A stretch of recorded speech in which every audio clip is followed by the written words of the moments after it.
नमस्कार दोस्तों, स्वागत है आपका मेरे एक और नए नार्सिसिस्टिक सीरीज़ के एपिसोड में। मेरा नाम है राजीव, ये है राजीव कोचर लाइफ मंत्रा। दोस्तों, आज मैं आपको बताना चाहूँगा कि जिस घर के अंदर अगर एक घर का मुखिया यानी हेड जो होता है, अगर वो नार्सिसिस्ट होता है, बाकी पूरी फैमिली नार्सिसिस्ट नहीं होती है, तो उस घर का क्या हाल होता है।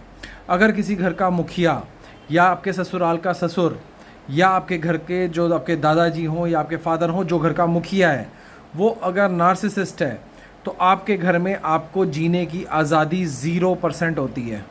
आपके घर में क्या बनेगा, क्या खाया जाएगा, कैसे घर रहेगा, घर में कौन सा म्यूज़िक सुना जाएगा, घर में टीवी पे क्या चलेगा, घर में किस टाइम क्या होना है, घर में कौन आएगा कौन नहीं आएगा, ये वो नार्सिसिस्ट हेड जो घर का मुखिया होता है वही डिसाइड करता है। घर में इतनी घुटन भरी ज़िंदगी हो जाती है, घर के लोग जो होते हैं वो एक कैदी जैसे हो जाते हैं, जैसे वो एक कैदी हों। घर के किसी भी इंसान को अपने मन मुताबिक ज़िंदगी जीना बल्कि अब होता ही नहीं है, अलाउड ही नहीं होता है। तो घर में बड़े से लेके बच्चे तक में कोई क्या पहनेगा, कोई क्या करेगा, कोई कहाँ जाएगा, कोई कैसे जिएगा, ये सब कुछ वही नार्सिसिस्ट एंजॉय करता है इस चीज़ को। और अगर उसकी बात ना सुनी जाए, घर का कोई भी पर्सन अगर उसकी बात ना माने, तो ये पूरे घर वालों के जो एक्सपेंसेस होते हैं उनको कट कर देता है। जी, ये पैसे के दम पर ही उनके ऊपर राज करता है। पैसे को इसने अपना होल्ड बना रखा होता है।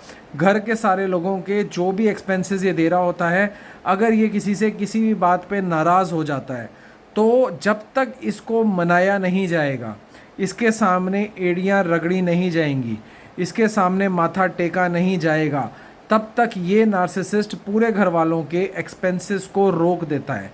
उनको ये ज़िंदगी जीने नहीं देता है।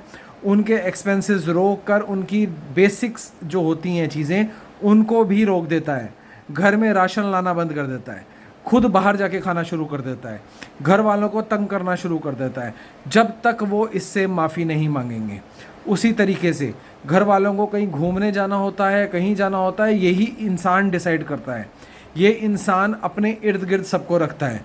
कोई अकेले कहीं घूमने नहीं जा सकता, उसको इस आदमी की परमिशन लेनी ही पड़ेगी, इस आदमी से ही पूछना पड़ेगा। यहाँ तक कि घर में टीवी पर क्या चलेगा वो भी यही डिसाइड करता है। और ये ड्राइंग रूम जो होता है, घर का मेन एरिया जो होता है, उसी में टीवी लगा के रखता है और पूरे घर वालों के कमरों में से भी टीवी हटा देता है और उनको ये ज़बरदस्ती अपने साथ बिठा के जो ये देखना चाहता है सिर्फ उस घर में वही चलेगा, वही देखा जाएगा। खाने में भी जो ये खाना चाहता है, जो इसको पसंद है वही खाया जाएगा, जो इसको चाहिए वही होगा, दूसरे के लिए कुछ भी नहीं होगा। घर वाले एक तरीके से इसके रोबोट बन जाते हैं, क्योंकि वो इन सबको इसने फाइनेंशियली काबू में कर रखा है, फाइनेंशियली तोड़ रखा है। ये सब लोग जो हैं वो इसके अधीन हुए हुए हैं। जब ये पैसा देगा तो उनके काम होंगे, जब ये पैसा देगा तो उनकी एडमिशन्स होंगी, जब ये पैसा देगा तो उनके घर में कोई सामान आएगा। तो वो टोटली इसके अधीन, इसके गुलाम बन चुके होते हैं ऐसे नार्सिसिस्ट हेड के। जो नार्सिसिस्ट जो घर का मुखिया होता है, वो इस तरीके से इनकी ज़िंदगी को ख़राब कर देता है। कहीं घूमने भी जाना हो तो कोई अकेले घूमने नहीं जा सकता, पूरा सब लोगों को इकट्ठा करके ये लेके जाएगा, ये सबका सेंटर पॉइंट बना रहेगा, सब इसकी गुणगान करते रहें, ये यही चाहता है, सब इसके पैरों को चूमते रहें, ये यही चाहता है, सब इसकी तारीफ़ें करते रहें, सब इसको ऊपर एक बड़े ओहदे पे रखें, ये उसी को कायम रखना चाहता है। और उसको कायम रखने के लिए ये सबको तंग करता है, सबको दुखी करता है, बेटे को, बहू को, बच्चों को, अपनी बीवी को, अपने घर के किसी भी सदस्य को ये अपने इशारों पे नचाता है और नचाता ही रहता है उम्र भर तक।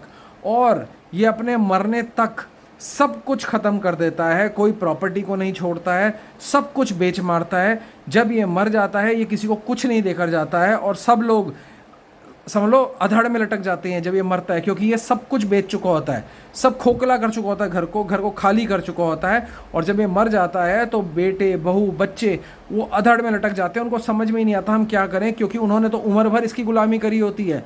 उनको लगता है कि ये कुछ देकर जाएंगे, लेकिन ये कुछ किसी को नहीं देके जाता है। ये सब कुछ मरने तक निपटा देता है, ख़त्म कर देता है।